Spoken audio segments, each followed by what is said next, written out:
Hi, this is Keri Claybourn again with High Point Therapy out at the Women's Hospital. I'm with Progressive Health, just continuing my three-part series here on Cancer Rehab. Today's topic is going to be kind of weakness, fatigue, energy conservation.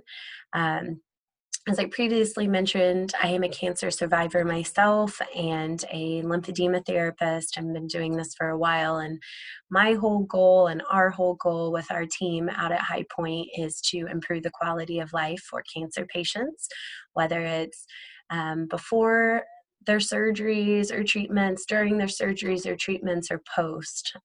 So today we're going to focus a little bit on establishing kind of a home program for general strengthening. So one of the main side effects of both radiation, chemo, and just surgeries in general following cancer treatments is weakness. So we want to really, really work on improving your overall strength. Fatigue is a compounding effect that occurs during radiation and chemo, and it's if you don't get ahead of it, then you will continue just to feel more and more tired. So a lot of times we establish a home program that's going to be specific for you, what your needs are, what your prior level of function was, and what your goals are to return to that.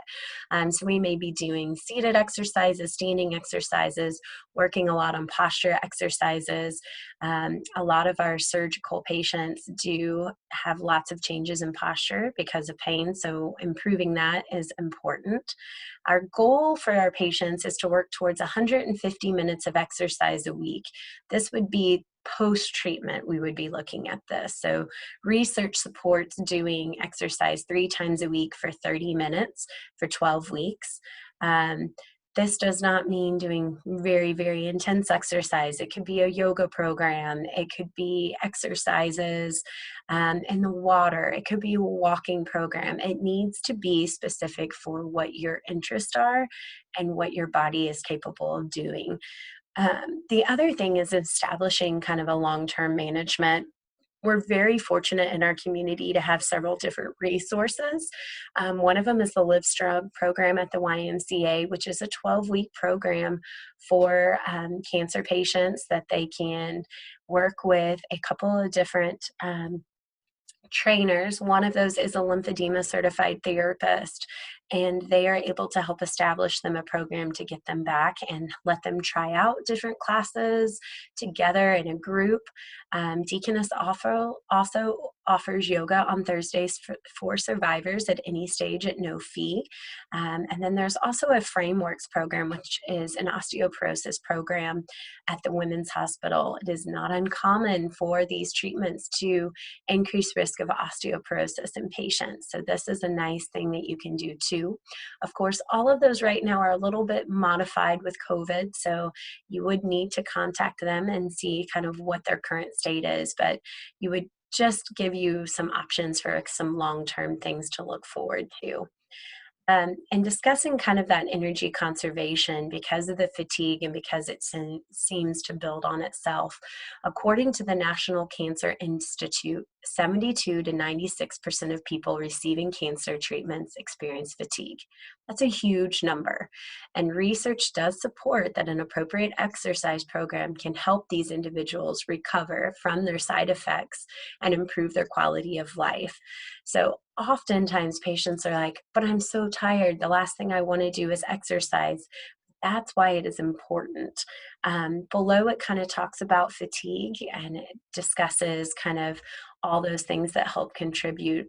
And as I mentioned, I think the biggest questions patients will say is, why should I exercise when I already feel so tired? But exercise has been proven to help reduce nausea, helps improve cardiac function, which helps reduce those side effects, and increases the strength of your muscles and improves lung capacity, which will help get more oxygen to your tissues, which will help with recovery. It can help decrease stress. It can improve your sleep quality. And it can also help kind of keep that fatigue from compounding, as I previously mentioned. The key with everything is not overdoing it, listening to yourself, pacing yourself, prioritizing what is important to you, and then balancing that with key of resting. It's okay to take naps. Absolutely. I'm like the nap queen. But what we need to do is kind of have that balance to get you back to where you need to be. So, as I mentioned, there's no perfect recipe for one person because we all kind of have a different journey during all of this. So, we need to create that custom program for you that's going to help you get back to your quality of life and improve your overall function. Join us for our last one on kind of lymphedema, post surgical pain. And once again, my name is Keri Claybourn. Thank you.